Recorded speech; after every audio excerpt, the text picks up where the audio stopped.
नमस्कार। संपूर्ण हिंदी स्पेशल एकमात्र यूट्यूब चैनल फेफाड़ा हिंदी क्लासेस पर आप सभी का स्वागत है। और इस क्लास में अपन कहानी पढ़ रहे थे। कौन सी? खच्चर और आदमी। बहुत ही रुचिकर कहानी, परंतु एक विशेष संदेश देने वाली कहानी।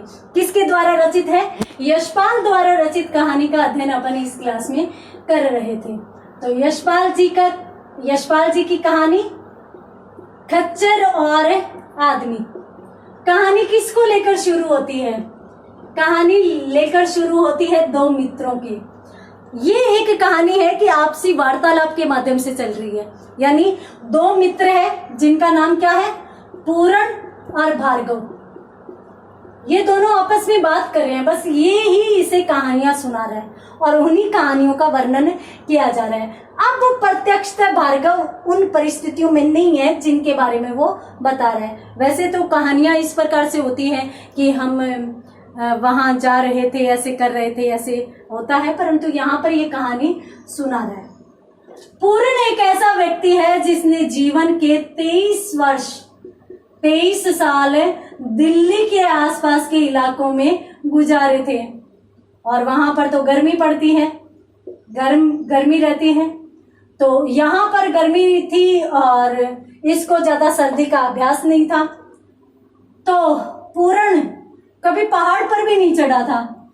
तो एक बार ये इच्छा लेकर कि भी मैं भी देखूं कि कश्मीर की वादियां कैसी, शिमला की वादियां कैसी होती है, स्नोफॉल कैसा होता है। तो ये उम्मीद लेकर, ये इच्छा लेकर, और ये अपने मित्र के पास शिमला चला जाता है। शिमला में ठंड को देखने के लिए, स्नोफॉल को देखने के लिए ये जाता है। तो 2 दिन लगातार बादल घिरे रहते हैं, बर्फ पड़ती है और इतनी ज्यादा बर्फ पड़ती है और बर्फ के बाद भी ठंडी हवा शुरू हो जाती है। और जैसे ही ठंडी हवा शुरू हो जाती है तो पूरण का जो शौक था शिमला घूमने का, वो सारा का सारा धरा का धरा रह जाता है। अब उसका मन ही नहीं कर रहा, उसकी इच्छा ही नहीं हो रही कि वो बर्फ के गोले बना बनाकर उनसे खेले। उसकी इच्छा ही नहीं हो रही कि वो रजाई से बाहर निकले।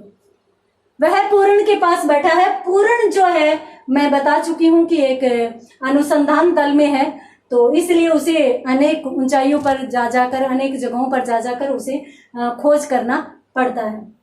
यहाँ पर यह एक घटना का चित्रण करता है और इस घटना में महत्वपूर्ण घटना या विचित्र घटना कौन सी दिखाता है? ये भार्गव कौन सी बताता है? खच्चर वाली।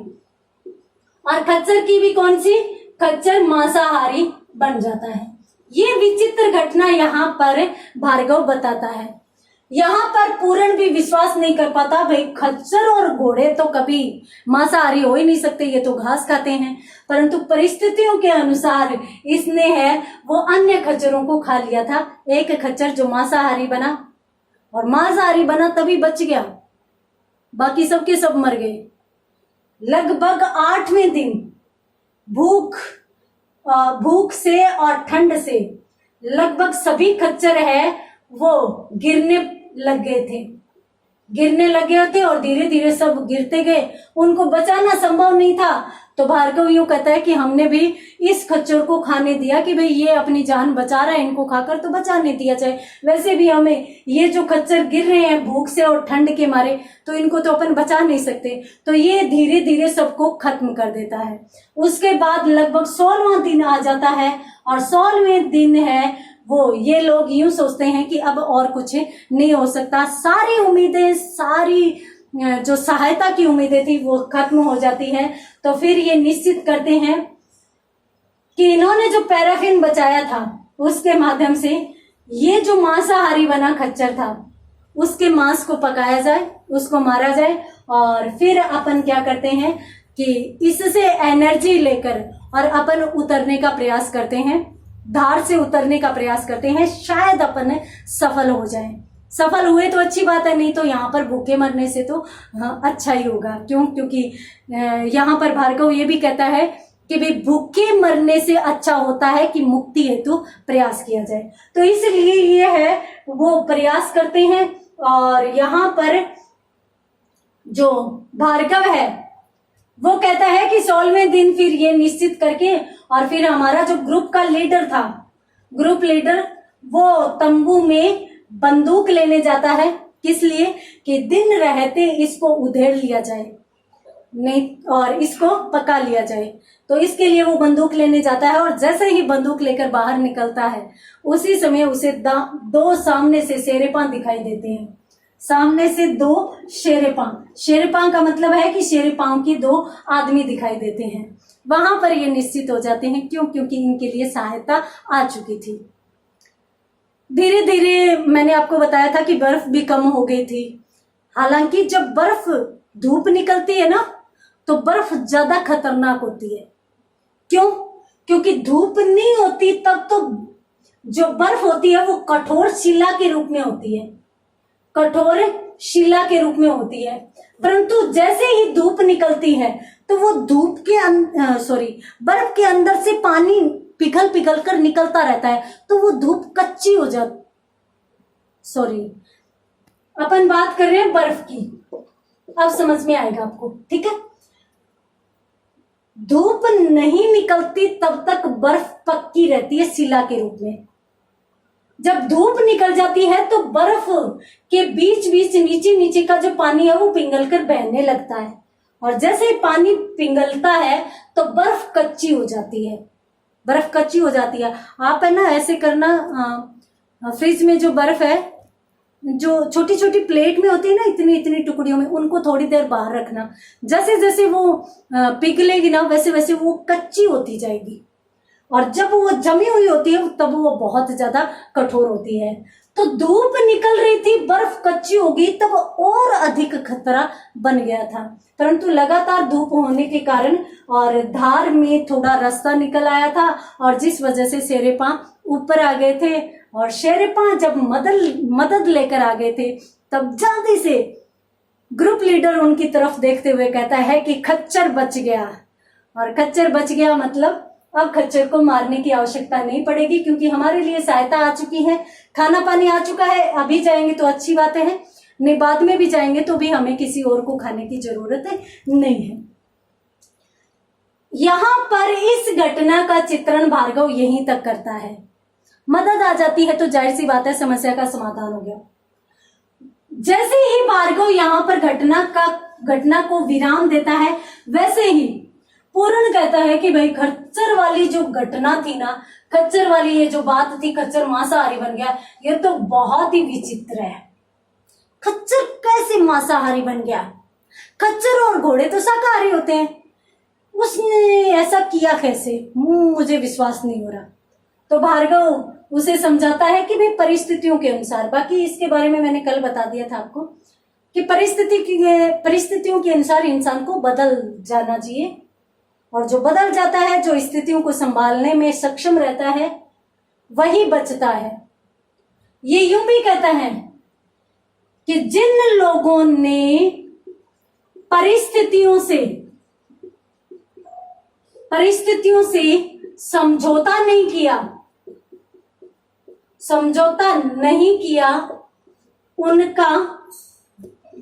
उनका अस्तित्व ही मिट गया।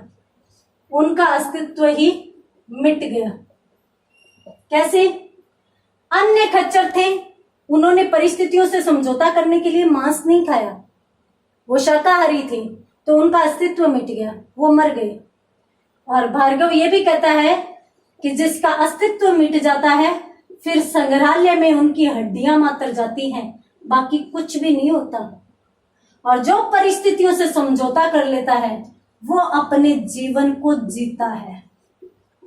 यहां पर खच्चर जिसको आवश्यकता हो गई थी कि भाई अब अपने जीवन को बचाने के लिए कुछ न कुछ खाने को चाहिए, तो उसने अन्य खच्चरों को खाना शुरू कर दिया, तो वो जीवन जी रहा है, वो बच गया।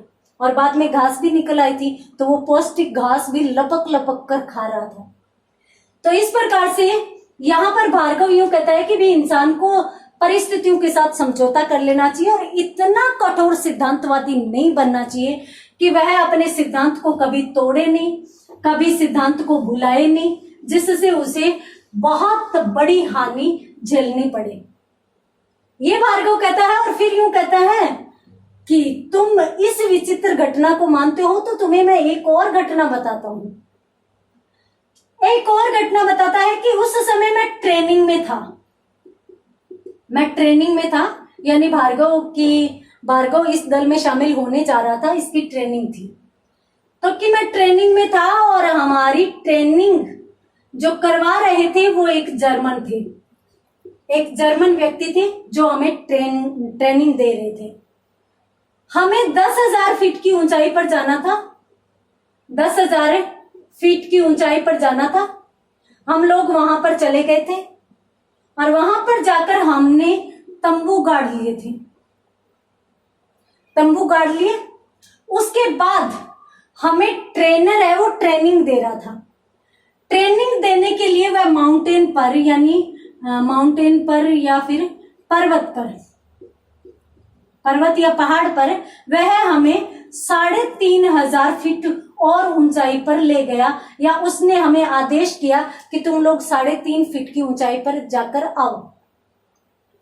हम लोग 3500 फीट की ऊंचाई पर गए और हम जैसे ही गए तो मौसम बहुत ज्यादा खराब हो गया। अब मौसम खराब हुआ तो परिस्थितियां ऐसी बन गई कि जैसे हम नीचे उतरे तो हम बल्मों और कुदालों की सहायता से निकले। बल्मों और कुदालों की सहायता, बल्लम ये होता है एक पोल या फिर एक बड़ा सा लकड़ी का डंडा जिसके सहारे हम पकड़ पकड़ कर नीचे उतरे। तो बल्लमों और कुदालों, कुदाल का मतलब होता है एक ऐसी कुल्हाड़ी टाइप होता है जिससे बर्फ के बारे में अंदाजा लगा लगा कर, या जहां पर तीखी नोक हो तो वहां से बर्फ को काट काट कर अलग अलग करते हुए और नीचे उतरा जाए। तो कि हम बल्लमों और कुदालों के सहारे एक एक यानी 2-2 4-4 इंच, 2-2 4-4 इंच करके नीचे उतरे। आप देखिए 3,500 फीट की ऊंचाई पर और उतर कैसे रहे हैं, 2-2 4-4 इंच करके।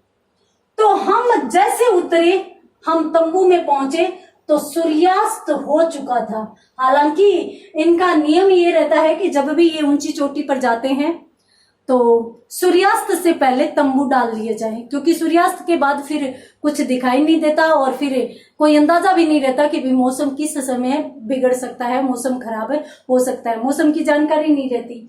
तो इसलिए हम सूर्यास्त के बाद पहुंचे। क्योंकि गए थे तो समय बहुत ज्यादा लगा, मौसम खराब का पता नहीं था, तो उतरने में बहुत ज्यादा समय लग गया। हम जैसे ही तंबू में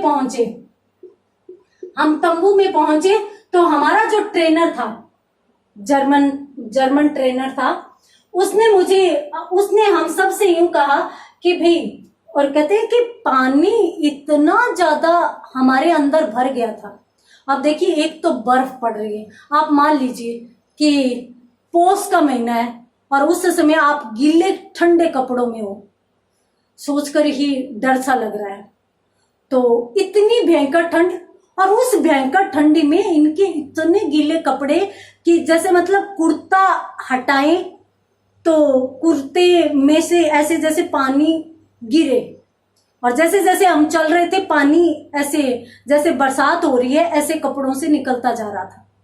और यदि हम पतलून को हाथ लगाए तो पतलून में से पानी बह रहा था। तो इतना ज्यादा पानी था, इतने ठंडे और गीले कपड़े हमने पहन रखे थे। तो जैसे ही हम तंबू में पहुंचे तो जर्मन ने एक आदेश दिया, और आदेश क्या दिया कि भी सारे के सारे कपड़े निकाल दो, सभी कपड़े निकालकर और रजाई के थैलों में घुस जाओ, रजाई के थैलों में जाकर घुस जाओ, सारे कपड़े निकालो, रजाई के थैलों में घुस जाओ और फिर 4-4 घूंट बरंडी पी लो। अब बरंडी कोई शराब का एक ब्रांड होगा तो जिसको गर्मी लेने के लिए लिया जाता है। तो कि हम जैसे ही पहुंचे तो हमें ये आदेश किया गया जर्मन सैनिक द्वारा। हमारे साथ एक दक्षिण के व्यक्ति थे जो हमारे ग्रुप में थे, और वो व्यक्ति थे परम वैष्णव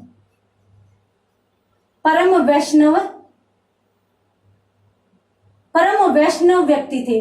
परम वैष्णव का मतलब वैष्णव संस्कार वाले व्यक्ति थे, वैष्णव धर्म को मानने वाले व्यक्ति थे। अब इनके संस्कार इन्हें सबके सामने कपड़े उतारने की इजाजत नहीं देता था। तो इन्होंने ऐसा भी नहीं किया। इन्होंने बनियान वगैरह कुछ कपड़े रखे और ये सीधे के सीधे रजाई के थैलों में घुस गए। और इनका धर्म इन्हें बरंडी पीने के लिए भी नहीं कहता था, तो ये वो भी नहीं ले सकते थे, इनके संस्कारों के विरुद्ध था। तो अब इन्हें करना क्या चाहिए? क्या करना चाहिए? परम वैष्णव संस्कारों को ठुकरा कर, अपने सिद्धांतों को ठुकरा कर परिस्थिति के अनुकूल आचरण करना चाहिए, या फिर परिस्थिति के साथ समझौता करके जो होगा वो देखा जाएगा, ऐसे करना चाहिए? आपको क्या समझ में आ रहा है? आप क्या बताना चाहेंगे? लिखेंगे कमेंट बॉक्स में। तो मिलते हैं अगली क्लास में, तब तक के लिए धन्यवाद।